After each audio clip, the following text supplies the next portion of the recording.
Hello, everyone. Welcome to Be Bold. By now, you've heard some messages from the nurses of Power Up on how nurses can be brave, optimistic, loving. And today I'm so excited to be talking to you about being disruptive. My name is Cheryl Field. I am a nurse. I work full time in artificial intelligence and machine learning.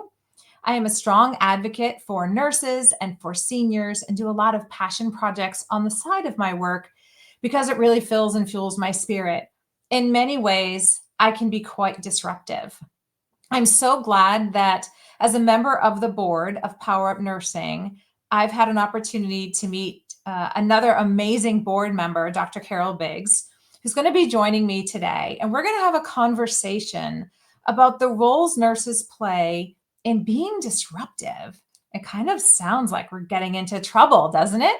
But I will share with you that as a nurse who's worked for 25 years in clinical informatics, on top of an almost 20-year career in direct clinical care, if we're not disruptive, if we're not challenging, if we're not questioning, and we're not delivering.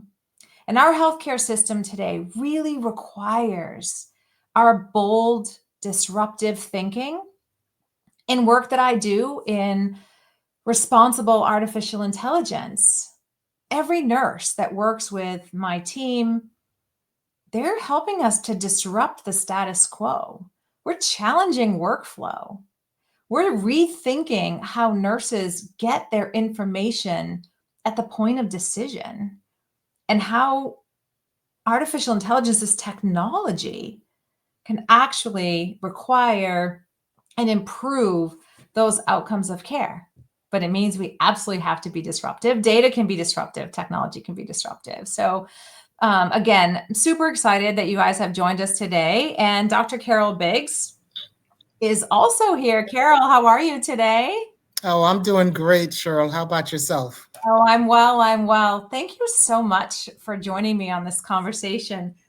For our listeners, if they haven't had the delight that I've had, which is to listen to you speak, first give a quick introduction, and then I really want to get into some of your leadership techniques and the disruption that you see in nurse leaders. It's really essential in their role. So tell us about you and let's get into it. Okay, great. All right. Hello, everyone. It's great to be here. I've had the opportunity to work with Cheryl now for probably about the last 2 years or more, and she's a fantastic leader as you learn more as we go along through this little short time we have together. But again, I'm Carol Biggs. I'm the Chief Nurse Executive for Jackson Health System here in Miami, Florida. And Jackson is one of the largest academic nonprofit safety net academic health centers, and we serve every population. We serve from prenatal to the transplant.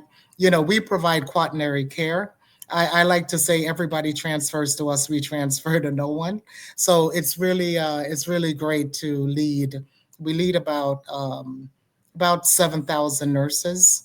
And it's an opportunity to see disruption, be a part of disruption, and actually see a lot of positive outcomes from disruption, right?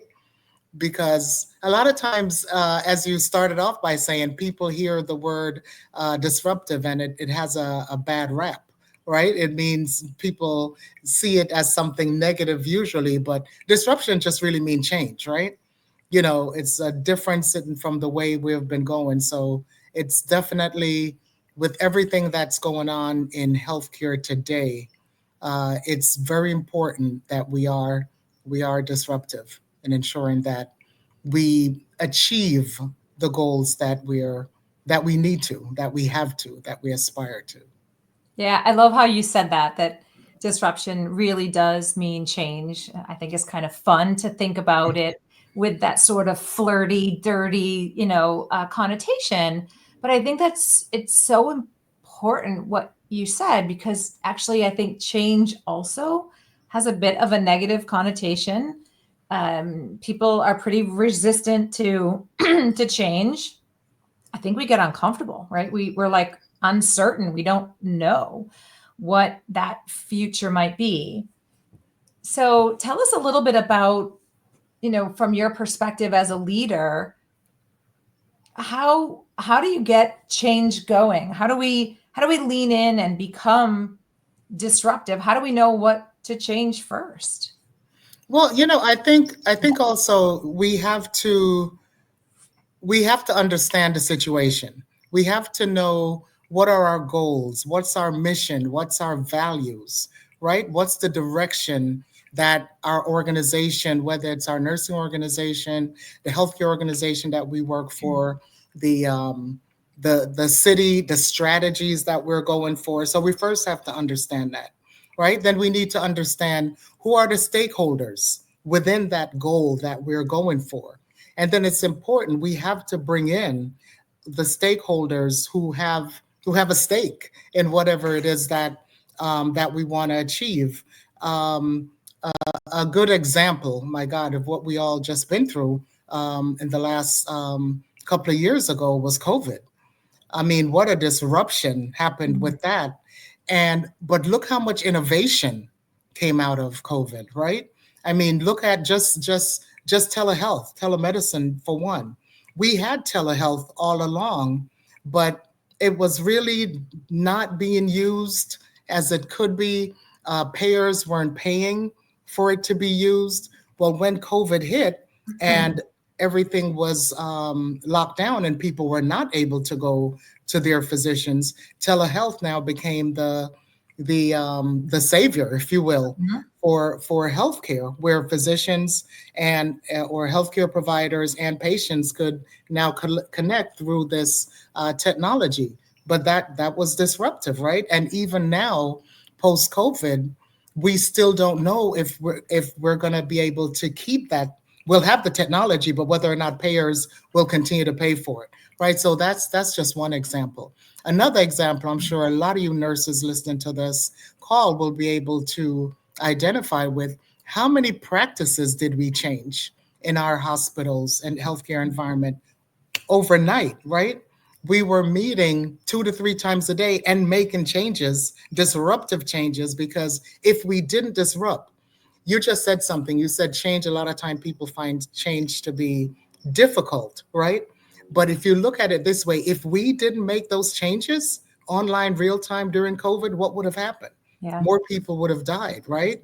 So I think we have to be able to look at, as healthcare providers, knowing that we, especially nurses, we have an opportunity every single day that we wake up to make a difference in somebody's life. Every day, every day. And I think we have to look at it as an opportunity. Like, how can I make this different? How can I do something different? How can I make this a better day for this person? Mm. And with that comes change. I love that. And I want to pivot from the first example to, this is Nurses Week. And I want to pivot to the status of nursing, which in many organizations across the country, we find our nurses, one, we don't feel like we have enough of them, right? So we feel that there's a shortage. There's something that we absolutely must change. It is as stark, as convincing as COVID, right? The current state of nursing and the self care or the lack thereof, the stress level, the burnout rates within nursing, that I feel like it's just that same poignant moment. We have to be disruptive. It's one of the reasons I get so excited about learning about language models and machine learning. This is technology. This is not magic. I don't want it to be magic. It's hard work. But I spend my full time in that space with the hope and the faith and the belief that this technology can make a tired nurse, an agency nurse, I haven't been here in a month nurse, function and feel supported and be like, oh, that was easy.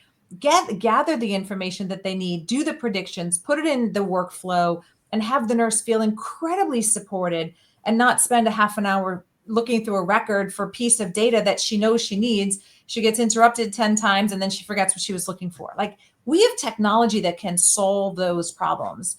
And I will say that, I was really very honored. I was a guest lecturer for Florida State University. They now offer the first master's program in AI and machine learning for nurses. And That's talk about awesome. being disruptive. Like, if we want to disrupt, we have to continuously learn. We have to continuously adapt. And that means that nurses need to, hey, let's be in control of this technology, and that we can lead in product, lead in hospitals, lead in the development, lead in the testing, the design. When nurses lead that work, it is quicker, it's faster, it's much more effective. And so I was, when I prepared for that conversation with nurses in their master's program, I really talked to them about responsible artificial intelligence, which means we bring in, we think about our ethics, we think about fairness, we think about bias, we think about all the populations that you serve in Miami. Like you said, everyone sends to you, you send to none. Making sure that your populations are represented in data, and that it's understood if a model is good or not good at certain subpopulations of healthcare. Nurses are going to lead that conversation. Nurses are going to be disruptive. And I want to teach nurses the questions they should be asking when a sales rep shows up at the door and they're knocking on your administrator's office saying, hey, we've got this new thing. It's full of AI. It's going to save your nurses time, because those are the value statements they're going to use to sell. But I want a nurse to disrupt that conversation with really powerful questions. What data did you train on? Have nurses been involved in the testing, in the design, in the workflow? Does it work? Where doesn't it work? And I love that nurses are taking it at a master's level, and that we're going to have more and more really disruptive voices in these moments, in these big conversations. Because while we need that change, and you said it so well, where are we going? You need to know your vision and your mission. We want nurses at the bedside interacting with humans. We just don't want them to have to be burdened by the administrative tasks of finding data, interpreting that data, really putting it next to their heart and their science as they lead care. So that's You, yeah. you said a lot there, Cheryl, and every sentence you said actually could have been another conversation. Actually, one of the things that um, you addressed is that as nurses, we have to be at the table, and we can't wait for somebody to invite us to the table. We have to pull up a chair and invite ourselves, because there are a lot of tables where conversations are being had about our work and our worth, right? And Mhm. we're not there, right? So we have to make sure that we are there. So a part of this thing where I speak to my nurses, and I call all nurses my nurses. Don't take it the wrong way, because I am a nurse's nurse. But when I speak to my nurses about change, is that if you're not a part of this change, the change is going to happen anyway, and then you're gonna be told what it is, versus you having an impact on that change by saying, just like you said, that for us to come in and go, oh yeah, this is the greatest thing since sliced bread. You want us as nurses to be able to go, yeah, okay, I hear you, however, what type of flour made that bread? You know what I mean? So we need to be able and be confident in our knowledge and in our space. Again, we are the one reasons why hospital exists is nursing care. So we have to be confident in that and understand we have the art and the science behind us when we're making decisions. So if we're not at that table to make those decisions, we're missing that opportunity. We're not giving ourselves that opportunity. And then later on, we can't sit back and play victim and say, look what they did to us. No, we have to say, no, we were a part of that decision, or we have to be a part of that decision. So that's there's something else you said now. I because I was writing it down, I didn't write that part, but I just definitely wanted to pick up on that. So Carol, if I'm a nurse, I'm listening to this, and I've seen something at work.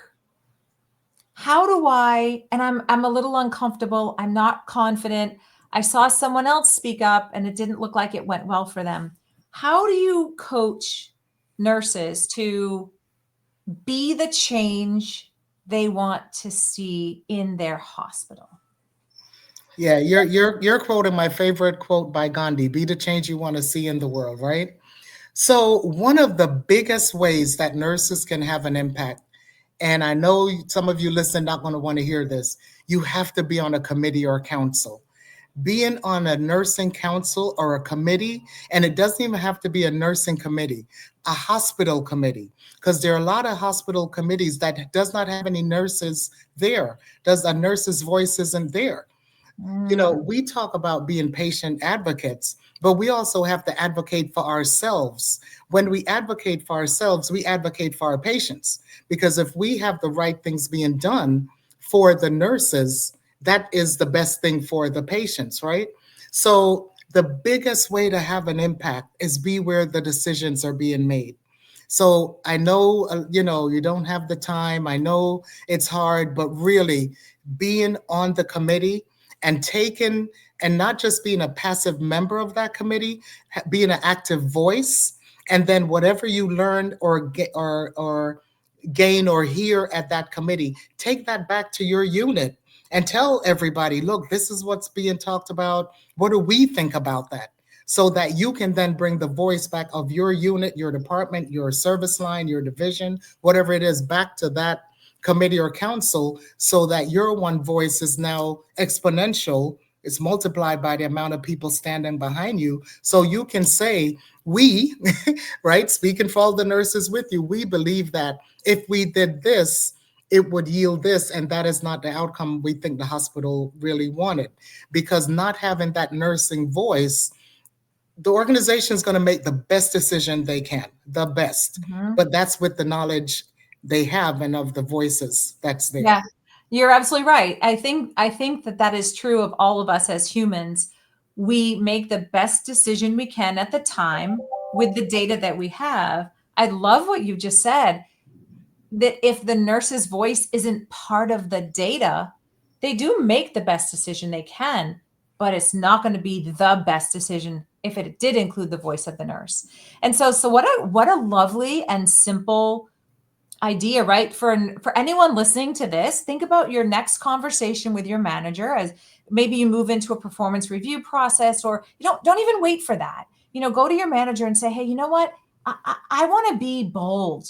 And part of being bold is, one, I'm brave enough to have this conversation, and two, I want to be disruptive. Is there a committee I could join? And get yourself in and listen. It'll take a little time before you'll raise your hand, but I love that, Carol, that image of representing your peers, and then, hey, go back to lunch, or put up some flyers in the bathroom, collect a poll, ask people, text a group and say, hey, what do you guys think about this? Thumbs up, thumbs down. Gather some of that feedback before that next meeting. And what a wonderful way to take that step in being disruptive. And it's a very positive way, right? Absolutely. Instead of continuing to go into the floor and think, well, they're not doing it right, I'll just keep doing it the way, instead of that, I always sometimes think to myself, am I part of the problem or part of the solution? And I know I can only be one at a time. So how Right. do I move from continuing something that you think isn't working to getting on board with making a systemic change? I really, that's just such great advice. I just want to emphasize that, Cheryl, for everyone that's listening. Again, a lot of times, Cheryl just said, you might be slow to raise your hand, but be bold and raise your hand, because if you don't speak up for yourself, for your peers, for your patients, who will? And there's a research out there that says the number two reason The number one reason why nurses leave an organization because they don't feel that connectedness relationship. The number two reason is because they don't feel any or see any way that they're going to grow professionally or advance. When you join a council or a committee, not only is your voice heard and you get to be the voice of nursing for your division floor or what have you, or for yourself, but also other people will start to see you as well. After a while, with when you're coming up, and not that you're going to go there and talk every time, but you listen and then you come out with those pearls of wisdom as only you will have, especially if you're the only nurse there. After a while, people are going to say, we have this issue, let's go find nurse so and so that sits on that committee, see what she thinks, what nurses think. So it really also will address that part of our professional growth as well. Yeah, I see so much of what you just described in myself. As a professional nurse who moved into clinical informatics, I felt very uncertain of the strength of my voice, or the value really of my insights and my intellect. And I recently had an opportunity to hire another nurse into a clinical informatics role. And I kind of gave these same kinds of words, which is, you are so valuable.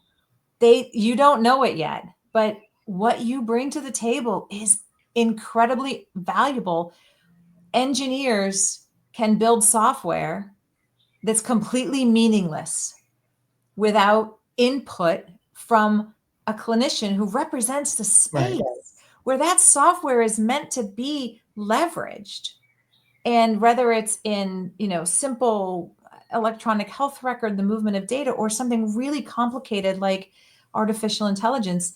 But I do remember these growing pains of being disruptive and feeling confident in sharing my voice. And so again, for everyone who's listening, I oftentimes think of this along a continuum, like we do in healthcare. Take that one next action step. Commit to listening. If you're listening right now, commit to one action that you can do that is in a forward movement that is related to change, that might be related to disruption, whether it's joining a committee.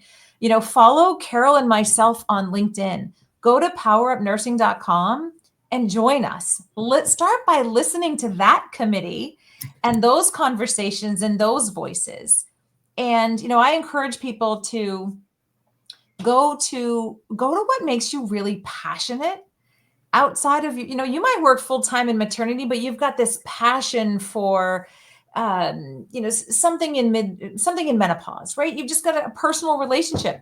Go on LinkedIn, find those people who are talking about you know menopause, who are talking about end of life, who are talking like me, talking about senior care and preventing, advocating for seniors. Plug into your passion and start listening to the conversations. When you have your courage, you could like a post. You might even comment on a post. And sooner or later, you'll find yourself initiating posts and tagging powerful nurse leaders to get their attention, to help them echo and elevate your voice. And maybe eventually Carol, I think you're thinking about publishing. I know a year ago or so I wrote a book, and you'll get to that point where you realize and you see that the value that nurses have in our voice will disrupt. My book is all about disrupting the assumptions and the lack of knowledge of that happens in the transitions following a sudden change in health. With seniors and their caregivers, and they're thrown into an emergency room in a hospital, in a rehab stay, and they have no idea what to expect. And I learned and I knew that I had a unique knowledge set. I needed to disrupt that, and those broken transitions, and I could do that with my voice, through a publication.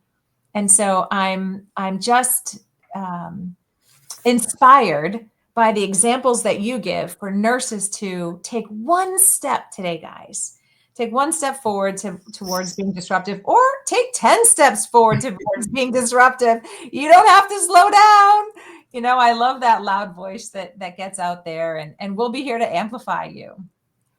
So, Carol, any closing comments for our Yeah, nurses? yeah, absolutely. I definitely want everyone to know, please do take care of yourself. It really is important that you really, you know yourself. You know when you're getting to a place where you need to just stop, take a breath, take a break, whatever your that place is that makes you feel comfort. You can be one, whether it's the beach, the mountains, a walk, where whatever that is, please do that for yourself. You hear the saying, you can't pour from a empty cup, and we can't pour from an empty IV bag either for us, right? So, if you, and then we don't want you to get to the place where you're feeling burnt out. So don't allow yourself to go there. You know that it's out there, so you don't want to go to that place. So as you feel that coming, do something to help yourself. But also, as you raise your hand and as you use your voice, it will help you not to feel burnt out, because a lot of times people feel burnt out because their voice wasn't heard, they're frustrated, they're stifling their own conscience. They know that this thing that's happening is not right, they know a better way, and they are not comfortable or feel that they're in a position to say. So no, don't do that to yourself.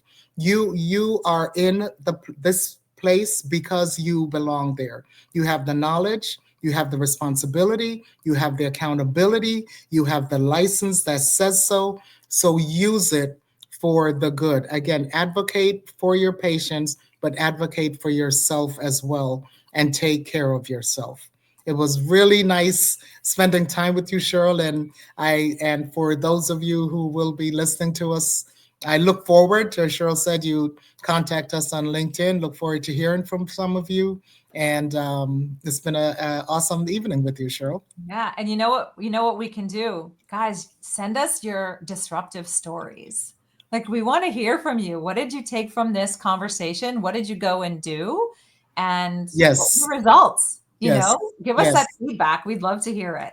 So thank you so much everyone for this disruptive conversation. We hope that you have found a lot of value in this series of how you are brave and optimistic, loving, and disruptive. Be bold in caring for yourself always so that you can care for others. And thanks so much for all you do. Happy Nurses Week.